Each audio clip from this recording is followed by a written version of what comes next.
Abronya issue. Yeah. After Markins nail it.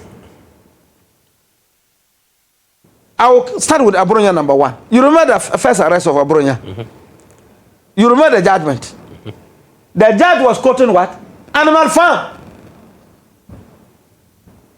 I'm one person who have absolute respect for the judiciary. Right. And I will not in any way say anything to undermine the credibility of the judiciary.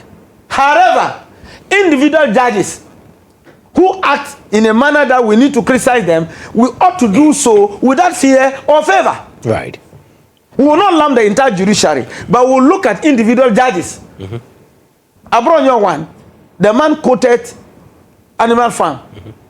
And to be fair, even some NDC people themselves agreed that the judge actually erred. If I can't quote anybody, I can quote my very good friend, Hamza Sohini.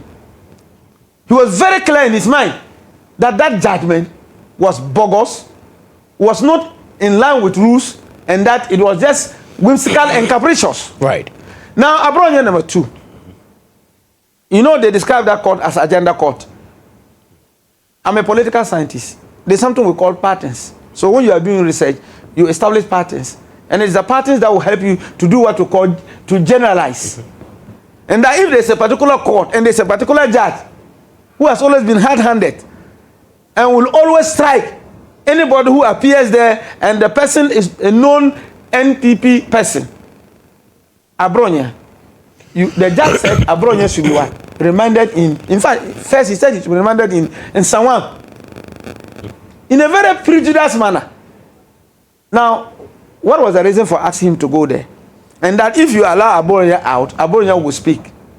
Let me put it out there. And I want to look at the camera and say, okay, let Abronya stay there for the next 100 years. When he comes out, Abronya will speak. He will speak today. He will speak tomorrow. In fact, the very day Abronya is going to be released, take it from me, Abronya is going to speak.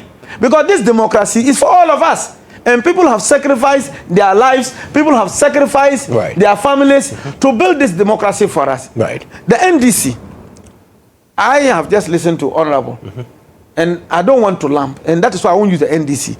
There are very decent people who will not insult. Just so I've been coming on radio, on TV.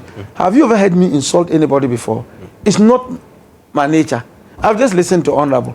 And you listen to the way he argues. You don't need anybody to tell you that there's somebody, not just because he's an MP, by his nature, he will not get himself involved in insult. Because there's no reward. But there are a lot of acidic mouths within the NDC. Because you people are professionals when it comes to insult. As you round up for me. Yes. So if you are professionals when it comes to insult, and you are rather criminalizing and weaponizing free speech, my worry, guess what? My worry is what will happen tomorrow.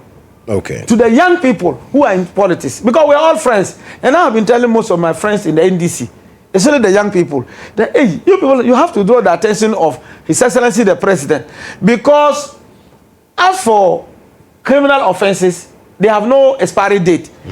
Most of you have poured out garbage. Okay. And it's out there. Right. What if tomorrow, let me put it this way, tomorrow, Abronya is made the Iyoko boss or the BNI boss.